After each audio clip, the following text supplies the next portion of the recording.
Hi students, in the last class I taught you what is EMF, what is potential difference, then I taught you about resistance and a brief description of electrical circuit. Today we will do or understand circuit analysis. Now to understand circuit analysis, the very important law that we need to know is known as Kirchhoff's law.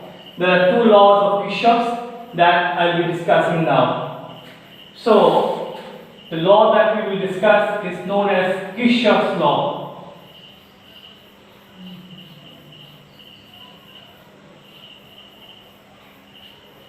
Now, there are two laws of Kirchhoff's, the first law and the second law. The first law is known as Kirchhoff's current law, popularly known as KCL. Kirchhoff's current law, it is also known as junction law. Now, let us draw a junction of electrical wires. Let us take several wires and a junction, say O. There are several wires connected to a junction. Let I1 be a current, amount of current entering the junction. I2 be a amount of current coming out of the junction. I3 be a amount of current entering the junction. I4 be the current leaving the junction.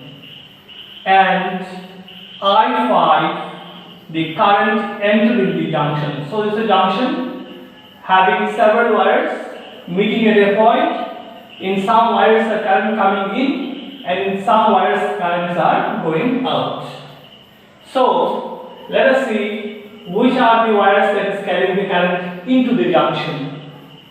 That is, I1 is carrying current into the junction, I3 and I5. So these three wires, I1, I3 and I5, are allowing the current to enter the junction.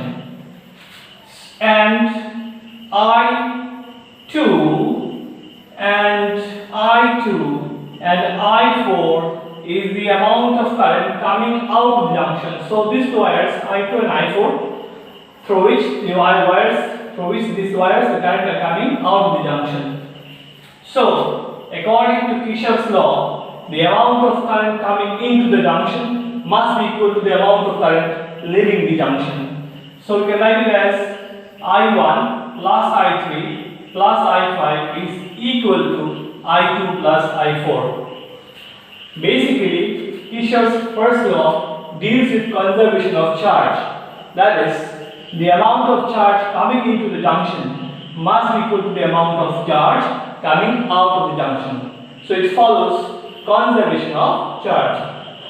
So we can write it as I1 minus I2 plus I3 minus I4 and plus I5 is equal to 0, or you can write summation of I is equal to 0. That is Kirchhoff's first law or Kirchhoff's current law. That is, summation of I is equal to 0. The amount of current coming into the junction must be equal to the amount of current leaving out of the junction. That is Kirchhoff's first current law or the junction law. Now let me discuss Kirchhoff's second law, popularly known as Kirchhoff's voltage law, or we commonly say it as KVL. Kirchhoff's voltage law.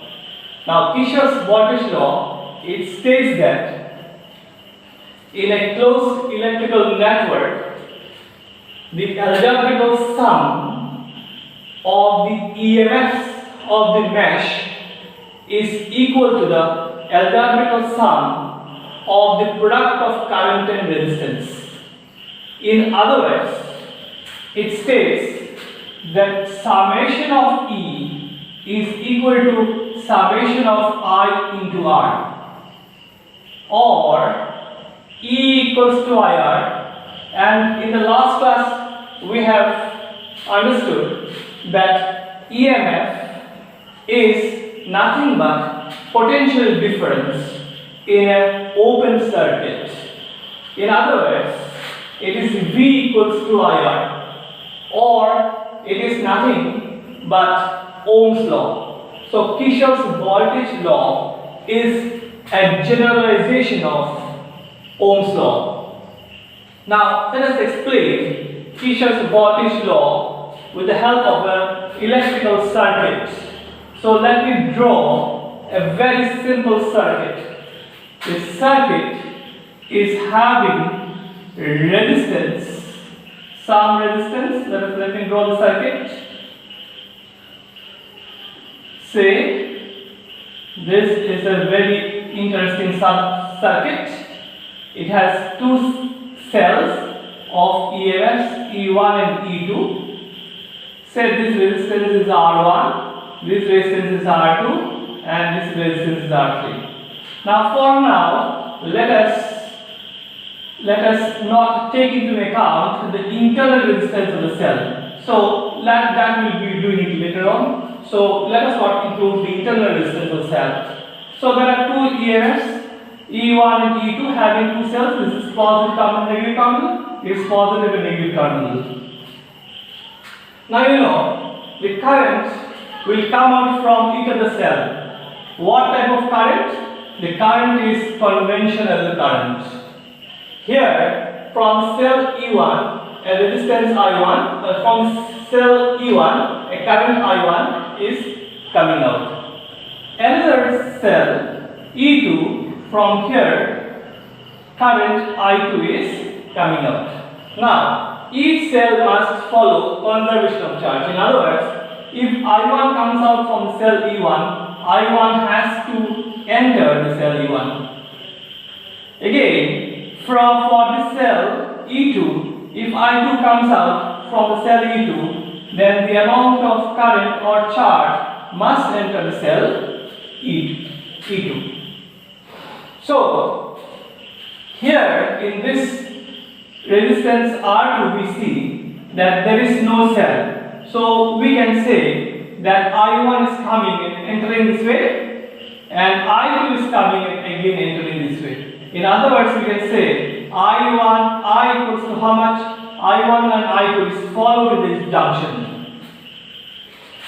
So across the resistance R2, I is flowing, having both components of the current, I1 and I2. Now, these two current I1 and I2, after reaching this junction, will split. I1 will go back and enter cell E1, and I2, as I told you, will come and enter cell E2. So, that's the circuit analysis. Now let us name each of the loops. Kirchhoff's law is also known as loop law. So, let us, loop. Loop is nothing when you tie a rope and put it round and tie a knot. We call it a loop. Just like that, there are loops here. So, let us name this loop. First name is say A, B, C, D. Then we can write it as E and F. So we are naming it as a loop, and say we'll go anti-clockwise. So it's better to give some direction here. This anti-clockwise direction here and anti-clockwise direction here. So the first loop is loop number 1. Loop is, let us name it as A, B, C, D, A. It's like this: A, B, C, D, A. One complete loop. You write A again, suggesting that this loop is complete. So this A, B, C, D, A. Now you see, when we move from A to B, current is also moving from A to B. So we can write I1, R1 positive. Now, next it moves from B to C. When you move from B to C, there is no resistance, we will not write anything. Again, when you move from C to D, the current is again moving from C to D. So you can write plus I R2. So I1 R1 plus I and R2. You know I is I1 plus I2. So I R2. Again you move from D to A. From D to A there is no resistance, so you do not write anything. Now in this loop there is only one cell. Now this cell has direction from negative to positive. So this cell is positive. Very important. We have this direction from A to B. This cell E1 is positive. So this cell E1 is taken as positive. Now let us see the next loop here. In this loop, let us name it again. Loop number 2, this is loop number 1, this is loop number 2. Loop number 2 is D, C, E, F and D. D, C, E, F, D. Now in this loop, when you move from D to C, the current is from C to D. So we write this one as minus I R2. When you move from C to E, there is no resistance, so we did not write anything. Again, when you move from E to F, the current is from F to E. So we write it as minus I2 R3 is equal to, so no more resistance, from F to B there is nothing, so we will not write anything. So this is equal to, again in this loop, only one cell is included. Now this cell, when we have moved in the anti-clockwise direction, this cell is from positive to negative. So you write it as minus E2. So these are the two equations. Loop 1 is A, B, C, D, A, D, C, F, D. Now for practice, we can take the third big loop also. Okay? So the third big loop is, let us write the name A, B, E, F and A. Now again while moving from A to B, the current is from A to B itself. So we can write I1 R1 as positive. From B to A there is no resistance, so we will not write anything. Again from E to F, we find that this current is in the opposite direction. From E to F, we are moving from E to F, but the current is from F to E. So we write it as minus I2 R3. Again you move from F to A, there is no resistance, so we will not write anything. But here we see, in this loop, there are two cells, E1 and E2. Now when you move in the anti-clockwise direction, the first cell E1 is from negative to positive. So this cell is positive. But when you move from E to F, you find that this cell is from positive to negative. So we write it as minus E2. So there are three loops, loop number 1, loop number 2 and loop number 3. And there are three equations for each loop. But you can see that if you take any of the two loops, you can get the third loop. Okay, so from this circuit you can only write two equations or two loops, because if you take loop 1 and 2, you get the third loop. If you take 2 and 3, you get 1. So from this loop analysis, we can see that there are only two loops. You can write equations for two loops. So I hope you understood the loop equations.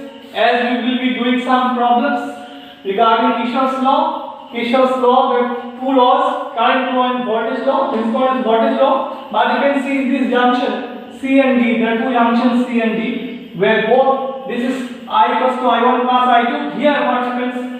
Here what happens again, I is equal to how much? I1 plus I2. I1 plus I2. So here at C and D we can take in Kirchhoff's current law. So let's, in the loops we can apply Kirchhoff's voltage law, and in the junctions we can apply Kirchhoff's current law. Thank you very much. In the subsequent classes I will teach you how to do some problems with Kirchhoff's law. That's all for now.